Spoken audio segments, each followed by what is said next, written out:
उनलाई 2012 मै त्यो रन्जु दर्शनलाई त अमेरिकन युथ काउन्सिलले अमेरिकामा लगेर ट्रेनिङ दिएको दाइ देश चलाउनलाई अझै पुगेन छ। उज्जवल थापा लगायतको टिमलाई दाइ गोविन्द केसीको अनसन बस्ने बेलामा यिनीहरू सबै आउँथे नि, यही टिम त हो नि अहिले सरकारमा आएको भनेपछि त्यतिखेर ट्रेनिङ दिएको अझै पुगेन छ। अझै पैसा चाहियो भन्छ त्यहाँ।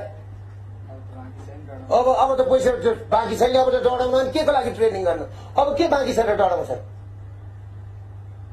अब त आफ्नै डढाएको हो नि, आफ्नो त अरूले डढाइदेला फेरि भोलि पछि होइन। त्यसले गर्दाखेरि अब अहिले म अस्ति राम जानकी मन्दिर जान्छु भनेको नि दाइ, फेरि पक्रिने भन्छ।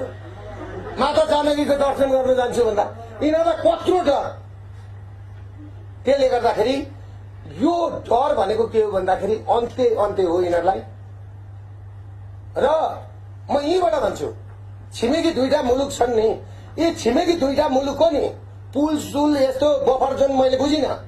छिमेकी दुईटा मुलुकको राज संस्था भनेको के बन्न सक्छ, हिन्दू अधिराज्य भनेको र राज संस्था भनेको नि छहारी बन्न सक्छ। छहारी उता